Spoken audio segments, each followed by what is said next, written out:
وہ نفس جو اندر سے ملامت کرتا ہے، دیکھو تم نے جھوٹ بولا، تمہیں جھوٹ نہیں بولنا چاہیے تھا،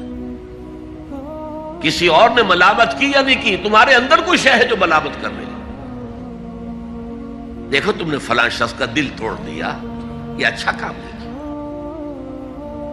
یہ ہے لوامہ جس کی قسم کھائی گئی، لا اقسم بیوم القیامت ولا اقسم بالنفس اللوامہ۔ یہ نفس لوامہ ہر انسان میں ہے،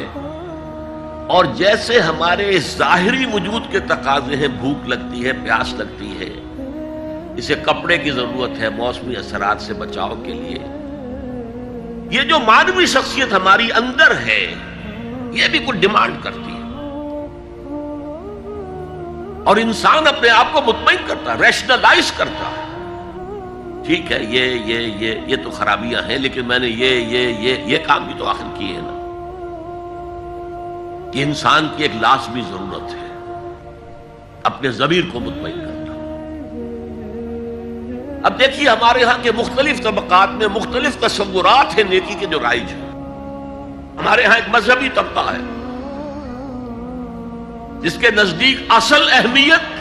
ریچولز کی ہے، عبادات کی ہے، رسومات کی ہے، معاملات میں وہ دھوکہ دے رہے ہیں، سودا کر کے پھر گئے، ان کے دلوں میں نرمی نہیں ہے، سائلوں کو دھتکارتے ہیں، لیکن ایک اعتبار سے بہت دیکھے سودی کاروبار کرتے ہیں۔ ٹھیک ہے بھائی، میں سودی کاروبار تو کرتا ہوں، میں نے مسجد میں تو بنوائی ہے، میں نے مسجد میں جھاڑ بھی تو لگوا دیا ہے، میں نے مسجد میں قالین بھی تو بچھوایا ہے۔ تو نیکی کا ایک تصور یہ ہے ہمارے یہاں، اس کے بالکل برعکس ایک تصور ہے جدید تعلیم یافتہ طبقات کا تصور۔ آپ نے بارہا سنا ہوگا گفتگو، بھائی اصل نیکی یہ ہے کہ کوئی کسی کو دھوکہ نہ دے، جھوٹ نہ بولے، وعدہ پورا کرے، اپنا فرض صحیح طور سے ادا کرے، کہیں ملازم ہے تو اپنے فرائض صحیح طور سے ادا کرے، باقی رہ گئی نماز روزہ یہ تو انفرادی باتیں ہیں، یہ کوئی کرتا ہے تو اپنے لیے نہیں کرتا ہے تو کوئی بات نہیں۔ یہ دونوں ایک دوسرے کے بالکل برعکس تصورات ہیں، اور یہ ہمارے معاشرے میں جدید تعلیم یافتہ طبقات کا تصور نیکی اور ہمارے قدیم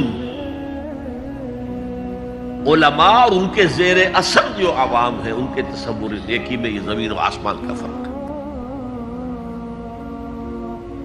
آپ کو معلوم ہے کہ اپنی جسم فروش عورتیں جو ہیں وہ بھی نیکی کا کوئی نہ کوئی کام کرتی ہیں۔ آپ دیکھیں گے محرم میں سیاہ کپڑے پہن کے جلوس کے آگے آگے جا رہی ہیں، سبیلیں لگا رہی ہیں، مختلف مزاروں میں جب عرس ہوتا ہے وہاں جاتی ہیں، دھمال کھیلتی ہیں، وہی سیاہ کپڑے پہن کے، وہ بھی اپنے آپ کو مطمئن کرتی ہیں۔ مشہور ہے ایک واقعہ شہنشاہ عالمگیر اورنگزیب کا، اس نے دلی میں گانے بجانے پر پابندی لگا دی۔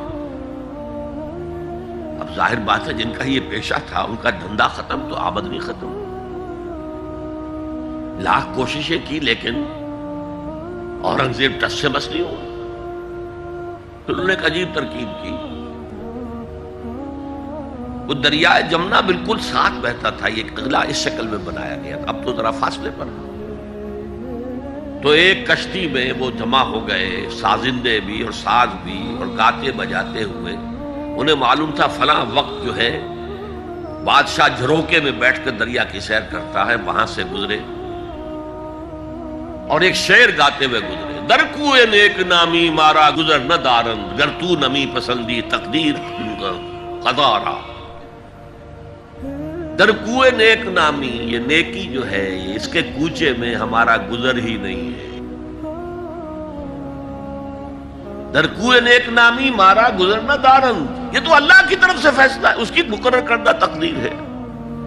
گر تو نمی پسندی تغییر کل قضا را، اگر تجھے پسند نہیں ہے تو تقدیر بدل دے۔